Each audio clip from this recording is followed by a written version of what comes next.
మేము చేను దగ్గర వెళ్ళి కొనుక్కున్నామండి. మిరగాయల దగ్గర వెళ్తే ఈపూర్ ఎస్ఐ కానిస్టేబుల్ ఇద్దరు వచ్చారు. ఎందుకు వచ్చారు సార్ అంటే నీకోసమే వచ్చా నాగేశ్వరరావు అన్నారు. వచ్చి ఇంకా తీసుకొని పోతానంటే ఎందుకంటే తీసుకుపోయేది ఏం జరిగిందని నేను అడిగితే నీకు తెలియదులమ్మా నువ్వు ఆగు నేను చెప్తాను మాట్లాడి పంపిస్తాం అన్నారండి. మాట్లాడి పంపిస్తామని ఎక్కువ జీబు ఎక్క అంటున్నారు. జీబు ఎందుకు ఎక్కాలండి, నేను ఒక్కదాన్నే ఉండాను, నేను ఉండలేను, భయం నాకు పొలాన్ని ఉండాను, ఇప్పుడు తీసుకుపోతే ఎలాగా అన్నాను. 5, 10, 5, 20 ఉంటుంది. ఆ సమయంలో వచ్చారు వాళ్ళు, చీకట్లోనే వచ్చారు. వచ్చి ఇంకా రారా ఎక్కు అన్నారు. ఎక్కు అంటే ఎందుకు ఎక్కాలండి అంటే మీ ఆయన పోస్టులు పెట్టాడమ్మా అందుకని తీసుకుపోతున్నా అన్నాడు. పోస్టులు అంటే రాష్ట్రంలో ఆయన ఒక్కడే పెట్టాడండి, అందరు పెట్టలేదా, జనం అందరు పెడుతున్నారు కదా, బాధ కలిగినోడు పెడుతున్నాడు కదా, మేము రైతం కాబట్టి ఒకవేళ పెట్టాడేమో అన్నా నేను. అంటే నీకేం తెలియదమ్మా నువ్వు నోరు మూసుకుంటావా, మేము వేరే విధంగా చేయాలా అన్నాడు. అంటే సరేనని మెలకుండా ఉన్నాక అన్నాడు మీ ఆడవాళ్ళని పంపించేసేయి, ఏడు ఉండకూడదు, నేను తీసుకుపోతానంటే బండి వేసుకొని అమ్మాయిని ఇంటి దగ్గర వదిలిపెడతానండి అన్నాడు. ఇంటికాడ కాదు ఏం కాదు నువ్వు రా బొయ్దులే ఇంటికి నువ్వు రా ఎక్కువ అన్నారు. ఎక్క అంటే ఈయన అన్నాడు నేను బండి తాళం తీసుకోలేదు సార్, బండికే ఉంది తాళం, బండి ఎవరైనా తీసుకుపోతారు, అమ్మాయిని ఇంటి దగ్గర వదిలిపెట్టి వస్తాను చేను కాడి నుంచి అంటే కాదు అంత టైం లేదు నేను మాట్లాడి అమ్ముటే పంపిస్తారా అని తీసుకొని పోయి స్టేషన్కి తీసుకెళ్లారండి. నేను 7 మళ్ళీ స్టేషన్ దగ్గరికి వెళ్ళాను. వెళ్ళి మా ఆయన చూపించండి అంటే ఎవరు అమ్మా నువ్వెవరో నాకు తెలియదే అన్నాడు కానిస్టేబుల్. అంటే నేను అన్నాను అదేందండి రాత్రి మా ఆయన తీసుకొచ్చారు కదా మీరు, ఆయన భార్యని నేను చూపించండి, నేను ఒకసారి చూసి వెళ్తానన్నా. చూసి వెళ్తా అంటే చూపించమమ్మా అట్టు చూపియం లేడు అసలు ఇక్కడ మేము తీసుకురాలేదు అన్నాడు. మీరే కదండి వచ్చి తీసుకొచ్చింది, నేను కూడా ఉన్నాను కదా మీరు తీసుకొచ్చాను, నిన్నెప్పుడు నేను చూడలేదమ్మా అన్నాడు. అంటే అదేందండి అట్ట అంటారు, పొద్దున్నే తెల్లారుజామున 5 తీసుకొని వచ్చారుగా మీరు అంటే మేము తీసుకురాలేదమ్మా మాకు తెలియదు అన్నాడు. తర్వాత మళ్ళీ నేను అది కాదండి మీరు తీసుకొచ్చారు ఏడే ఉన్నాడు చూపిండి అని అడిగాను. అడిగితే నాకు తెలియదమ్మా అని మళ్ళీ ఓటు ఇస్తారా ఉన్నాడు. ఓటు ఇస్తా ఉంటే నేను ఎస్ఐ గారు వచ్చాడు అంతలోకి వచ్చి అన్నాడు ఏందమ్మా మీ గోళ ఇక్కడ రుబాబు చేయడానికి వచ్చారా ఏంది స్టేషన్ మీదకి అన్నాడు. మేమెందుకు రుబాబు చేస్తామండి మాకు ఆయన చూపించండి మేము వెళ్ళాలి అన్న. మేము చూపించనంటే అట్లా చూపిరమ్మా అధికారపూర్వకంగా మేము చేసేది మేము చేస్తాం, మీకు చేతనైంది చేసుకోకపోండి అన్నాడు ఎస్ఐ గారు.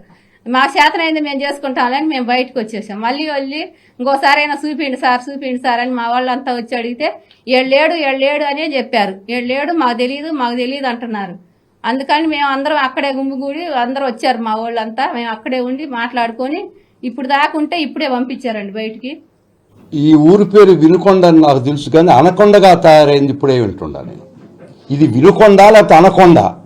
ఈ రాజకీయ నాయకులు వాళ్ళకు వంతబాడే ఈ పోలీసు వాళ్ళు అనకొండగా తయారు చేసినటువంటి ఈ వినుకొండని ఈ గ్రామంలోనే ఈ వినుకొండలోనే రషీద్ అనే అతన్ని పరమ కిరాతంగా చంపినటువంటి పరిస్థితిలో నిజమైన ముద్దాయిల్ని అసలు ముద్దాయిల్ని పూర్తిగా ఈ పోలీసు వారు ఈ వ్యవస్థ ముద్దాయిలుగా చేర్పించినటువంటి పరిస్థితిలో బ్రహ్మనాయుడు గారు వారి యొక్క ఆదేశంతో వారి యొక్క డైరెక్షన్లో రషీద్ వాళ్ళ కుటుంబం నా దగ్గరికి వచ్చిన తర్వాత ఇంత జరిగినటువంటి అన్యాయానికి మేము ఎదురొడ్డు పోరాడి వాళ్ళందరినీ ముద్దాయిలుగా చేయడం జరిగింది.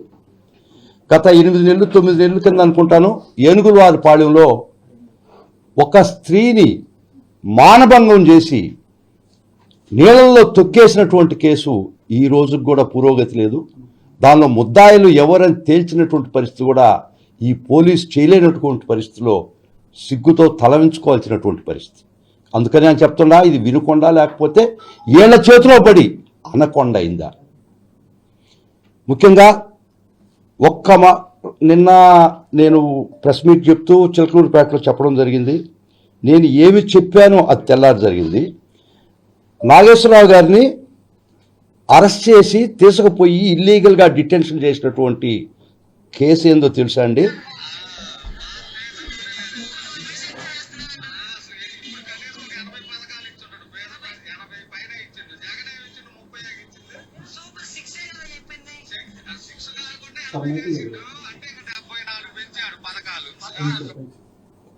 సో 30 పథకాలు జగన్మోహన్ రెడ్డి ఇచ్చింది, ఇతను 80 దాకా ఇచ్చాడు. రేపు సాయంత్రానికి పడిపోతుంది అమౌంట్ పిల్లలు తీసుకోండి. వైసీపీ వాళ్ళంతా కూడా ఏదో ఖాళీగా ఉండలేక ఊరక తిరగటం ఏమి లేదు. వాళ్ళు పరిపాలన నెంబర్ 1 మన భారతదేశంలో లేదు.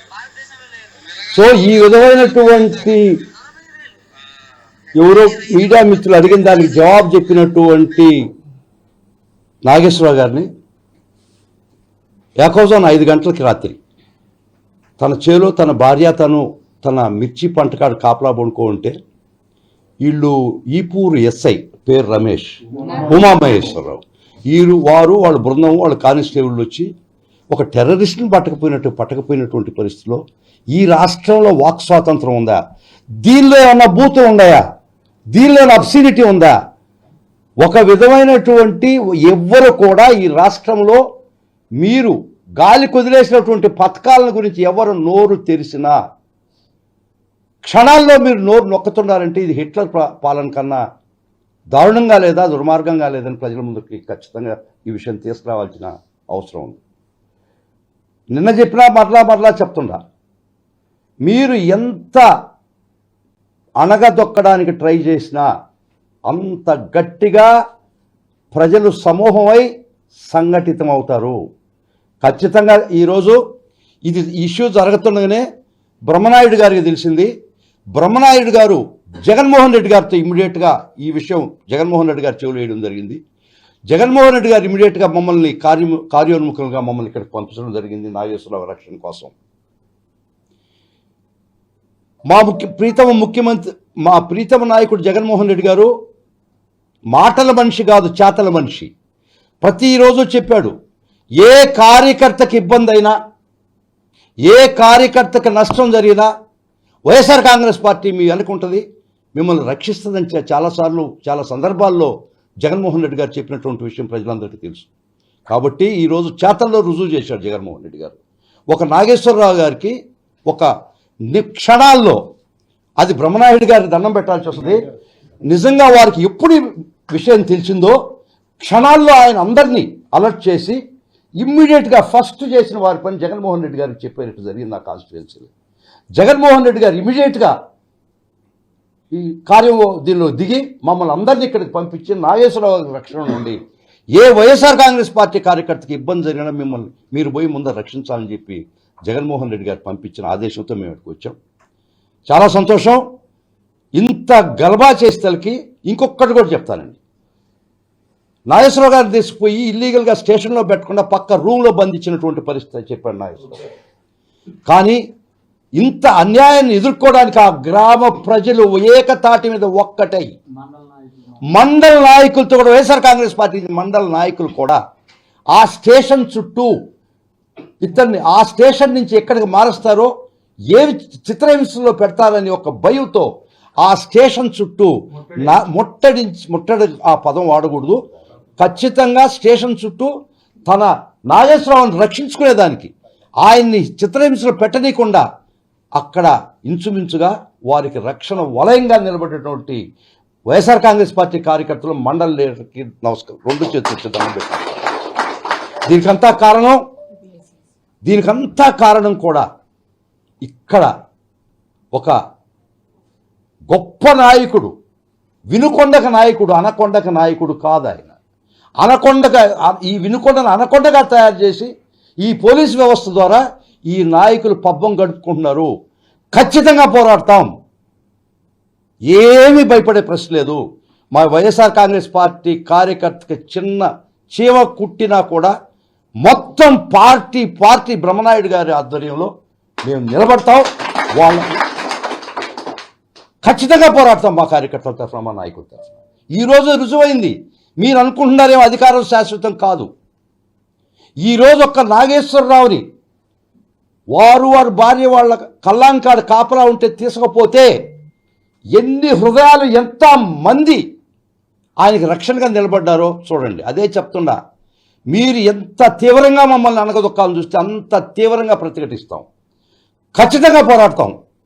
కాబట్టి ఈరోజు వైఎస్ఆర్ కాంగ్రెస్ పార్టీ వాళ్ళ కార్యకర్తకి, వాళ్ళ లోకల్ లీడర్కి జరిగిన ఇబ్బందికి ఎంతమంది అతనికి రక్షణగా ఉన్నారంటే నిజంగా ఇది వైఎస్ఆర్ కాంగ్రెస్ పార్టీ ఇచ్చినటువంటి బలం మాకు. ఇక్కడ అదే నేను అడిగిన, అన్నా నువ్వు ఎక్కడున్నావు, నీకు ఎట్ట తెలిసిందన్నా అంటే, మేము మిమ్మల్ని తీసుకుపోతున్నా ఎట్టొచ్చింది అన్నకు మెసేజ్ వచ్చింది. ఆ టైం అప్పుడు జగన్ అన్నకు చెవులో వేశాడు. మేబీ అరౌండ్ 6 చెప్పు, 6, 7:30 చెప్పు ఉండాలి జగన్ అన్న చెవులో. 7 గంటలకు జగన్ అన్న చెప్పాడు మిమ్మల్ని 5:30 తీసుకుపోతే ఆయన తెచ్చి 7 గంటలకి జగన్ అన్న మమ్మల్ని కానీ ఎప్పుడు పోతారు, మీరు ఏం చేస్తారు, నాగేశ్వరరావు కోసం మమ్మల్ని పంపిస్తుంది. సో ఒక గొప్ప నాయకుడు గొడుగు కింద ఉన్నాం మనం. ఏ మాత్రం భయపడాల్సిన పని లేదు. ఇక్కడ మీకు ఒక అద్భుతమైనటువంటి బ్రహ్మనాయుడు గారి నాయకత్వంలో పనిచేస్తాం. ఖచ్చితంగా బ్రహ్మనాయుడు గారి ఖచ్చితంగా వారి చేతులకు బలం చేకూరుస్తాం. వారి నాయకత్వంలో పనిచేస్తాం. ప్రతి కార్యకర్తకి రక్షణ ఉంటాడు. ఏ వైఎస్ఆర్ కాంగ్రెస్ పార్టీ కార్యకర్త చిన్న లావొక్కంత అని ఒక పద్యం ఉంది కదా గజేంద్ర మోక్షంలో, ఆ మొసలు ఏనుగును పట్టుకుంటే అది చిన్న పద్యం ఉంది. శ్రీ మహావిష్ణువు వచ్చినాడు. అట్ట శ్రీ మహావిష్ణువు వచ్చినట్టు జగన్మోహన్ రెడ్డి గారి ఆదేశంతో, మా ప్రీతమ నాయకుడు జగన్మోహన్ రెడ్డి గారి ఆదేశంతో బ్రహ్మనాయుడు గారు, ఈ పల్నాడు బ్రహ్మనాయుడు గారు దిగి ఇక్కడ ప్రతి కార్యకర్తకి రక్షిస్తున్నాడు. చాలా చాలా సంతోషం. మేమందరం ఆయన జగన్మోహన్ రెడ్డి గారి ఆదేశంతో బ్రహ్మనాయుడు గారి వారి ఆధ్వర్యంలో మీ కాన్స్టిట్యున్సీలో ఖచ్చితంగా ప్రతి కార్యకర్తకి శక్తి వంచన లేకుండా, మాకు భయం అంటే తెలియదు, జాతస్య మరణం ధ్రువం, పుట్టినవాడు గిట్టకు మనడు, ఆ సిద్ధాంతంతోనే పనిచేస్తున్నాం ప్రతి వైఎస్ఆర్ కాంగ్రెస్ కార్యకర్త. ప్రతి వైఎస్ఆర్ కాంగ్రెస్ పార్టీ కార్యకర్త ఈరోజు రాష్ట్రంలో జాతస్య మరణం ధ్రువం, పుట్టినవాడు గిట్టక మానడు, ఆ సిద్ధాంతంతో మేము పోరాడుతున్నాం. మా పోరాటం కొనసాగద్ది. ఈ అరాచకవాదాన్ని ఖచ్చితంగా కోకట్టు వేళ్ళతో ఖచ్చితంగా పీకేసే రోజు నెక్స్ట్ ఎలక్షన్స్కి వస్తుంది. వాళ్ళు ట్రైలర్ చూపిస్తున్నారు, వైఎస్ఆర్ కాంగ్రెస్ కార్యకర్తలు సినిమా చూపిస్తారు. 3.5 గంటల సినిమా. ముఖ్యంగా అండి ఇమీడియట్గా వారు నాగేశ్వరరావు గారు రిలీజ్ చేయడానికి ఫస్ట్ భయపడ్డది ఏంటంటే పోలీసు వారి తెరస్తుండగానే ఉదయం బ్రహ్మనాయుడు గారు జగన్మోహన్ రెడ్డి గారు చెప్పడం, వారు మా పేరు చెప్పడం, జగన్మోహన్ రెడ్డి గారు, వీరు ప్రసాద్ గారు, ఆయన శ్రీకృష్ణుడు, మొత్తం రథం దోలింది ప్రసాద్ గారే. సో ప్రసాద్ గారు శ్రీకృష్ణుడు గారిని పిలుస్తుంటాను నేను ఈ కాన్స్టిట్యున్సీలో. కాబట్టి ఇమ్మీడియట్గా హైకోర్టులో లంచ్ మోషన్ తీసుకున్నాం మీకోసం. మీకు నిజంగా మిమ్మల్ని లోపల పెట్టిన దానికి క్షణాల్లో మీకోసం ఈ పార్టీ యంత్రాంగం మొత్తం కదిలింది. ఎందుకంటే ఇంత దుర్మార్గమా? నిజంగా నాగేశ్వరరావు గారు, వాళ్ళు ఈ పని చేయకుంటే మీ యొక్క అది ఉంది కదా మీడియా కాన్ఫరెన్స్, అది ఒక 10,000 మంది 20,000 మందికి తెలిసిండేది. ఇప్పుడు రాష్ట్రం అంతా నాగేశ్వరరావు గారు హీరో అయిపోయాడు. నేను అడిగాను నాగేశ్వరరావుని, నువ్వు ఏం చదువుకున్నావా అంటే, నేను చదువుకోలేదు, నా బిడ్డలు చదువుకున్నాను.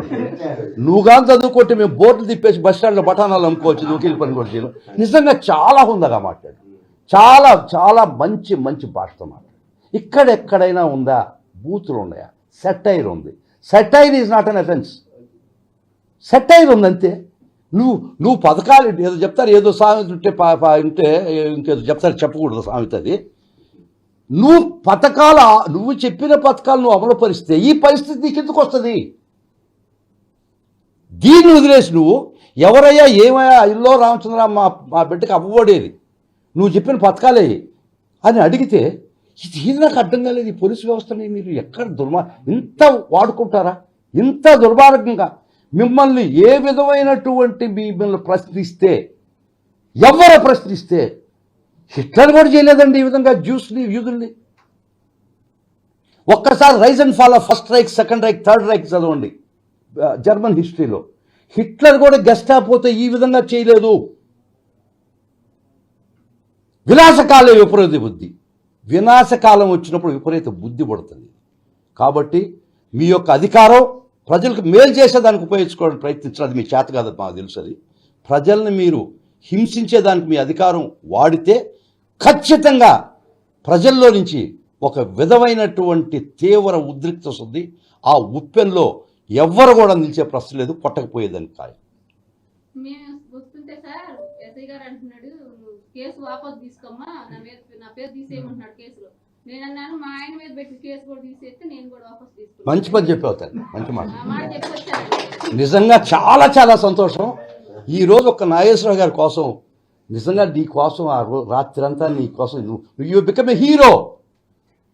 నువ్వేం సిగ్గుతో తలదించుకోవాల్సిన పని లేదు, నువ్వేం దొంగతనం చేయలేదు, మర్డర్లు చేయలేదు, రేప్ చేసి స్టేషన్కి పోలే. ఒక విధమైనటువంటి గొప్ప స్పీచ్ ఇచ్చి నిన్ను రాష్ట్రం మొత్తం మీద హీరో చేసినటువంటి ఈ పోలీసు వ్యవస్థకి, వాళ్ళని ఆడించినటువంటి నాయకులకి హ్యాట్స్ ఆఫ్. ఇటువంటి దుర్మార్గం, ఇటువంటి దురాగతాలు నేను ఎక్కడ చూడలేదమ్మా. I was the first legal officer of the state for 5 years.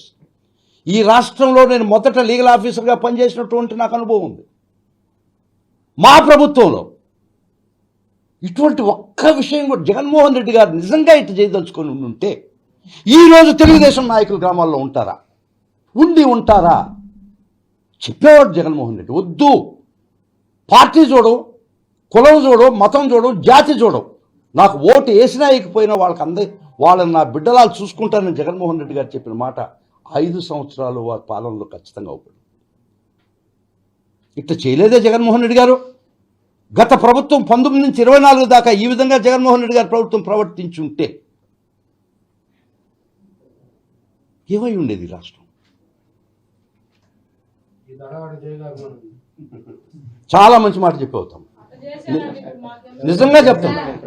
Sir మా మీద టార్గెట్ ఎందుకు చేస్తున్నారు మాకు అర్థం కావట్లేదు. ఈ రోజు ఇట్లా చేశారు, అప్పుడు నాకే రాయేశారు, మళ్ళీ గొడవ పెట్టుకొని ఎలక్షన్ అప్పుడు నాకే వేశారు సార్. 16 కోళ్ళు దెబ్బతిన్నాయి, చాలా ఇబ్బంది పడ్డాను, ఇప్పటికి ఏమి తినలేను.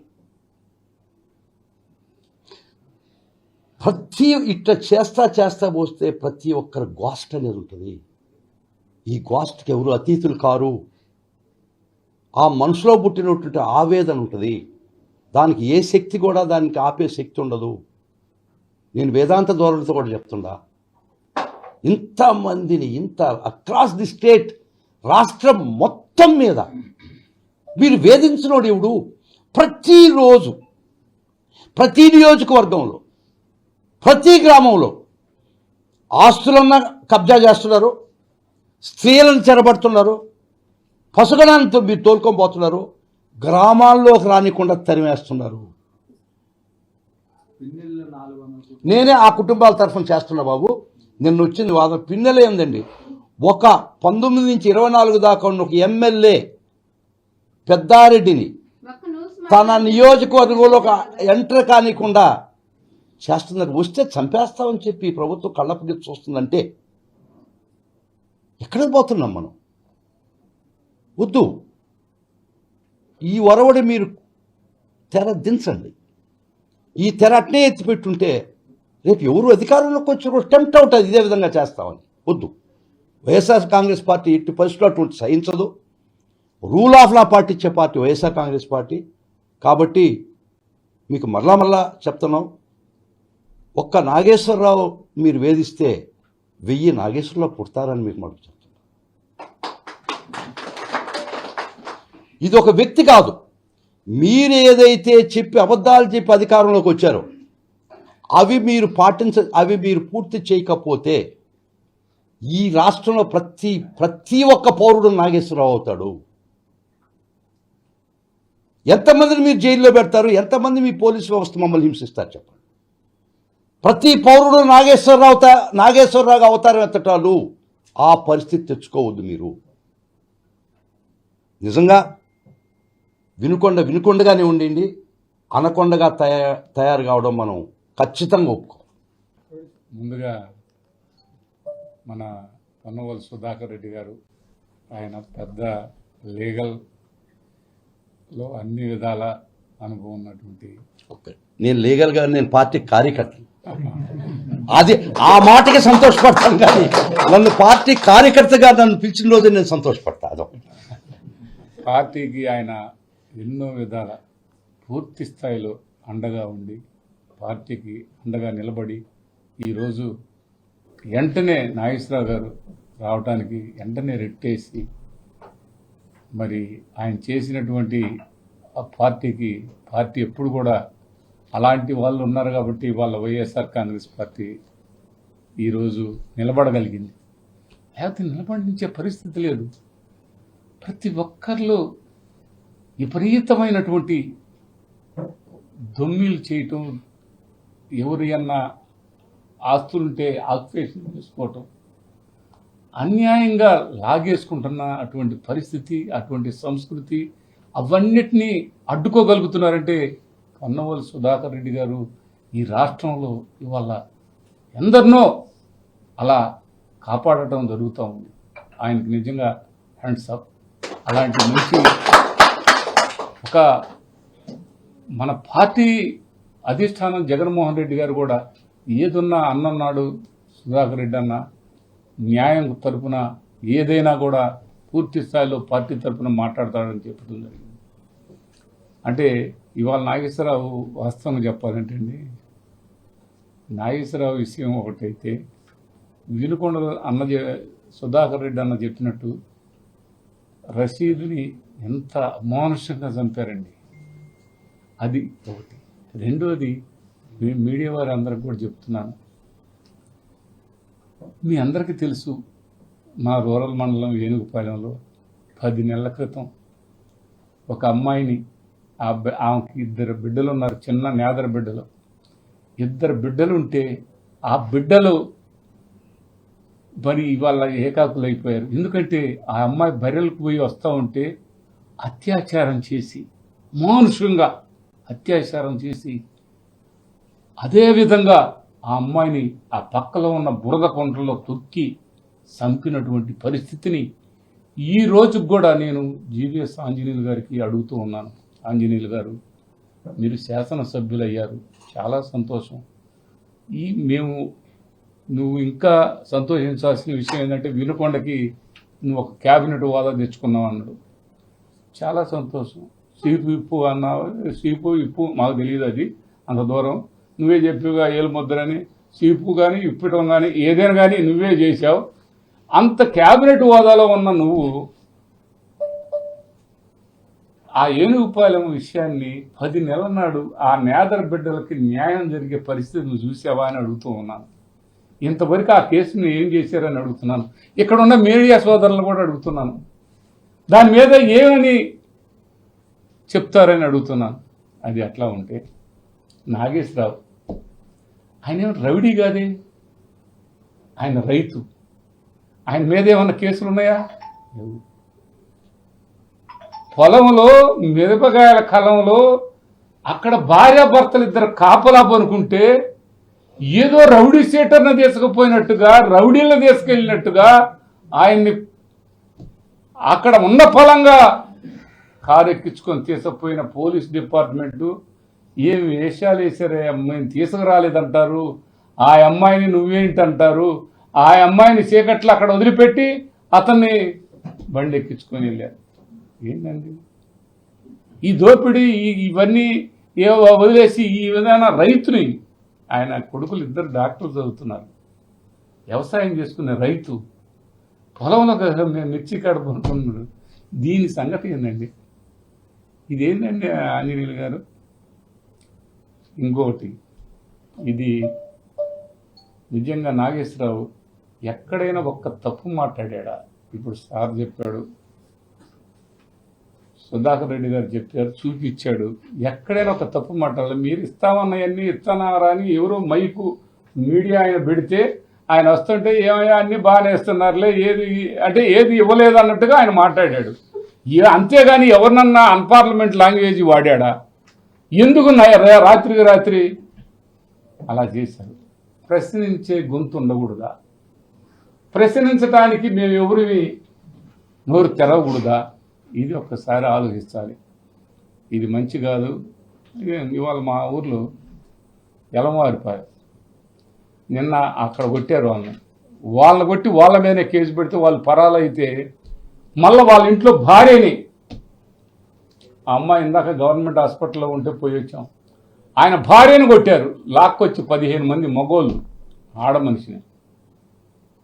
అది పోలీస్ స్టేషన్లో కేసు పెట్టమనంటే ఆ అమ్మాయి హాస్పిటల్ నుంచి తీసుకుపోయి అదంతా పగిలిపోయి ఉంటే ఎవరు పట్టించుకోమంటారు? నేను ఫోన్ చేస్తే ఫోన్ లిఫ్ట్ చేయరు.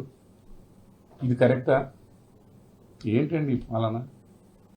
ఇవన్నిటిని కూడా దృష్టిలో పెట్టుకొని ప్రతి ఒక్క వైఎస్ఆర్ కాంగ్రెస్ పార్టీ కార్యకర్త మన పొన్నవోలు సుధాకర్ రెడ్డి గారు ఎలా అయితే మనకు అండగా ఉన్నాడో అట్లాగే మన లేగలు మాధవి గారు మన జిల్లా, అదేవిధంగా మన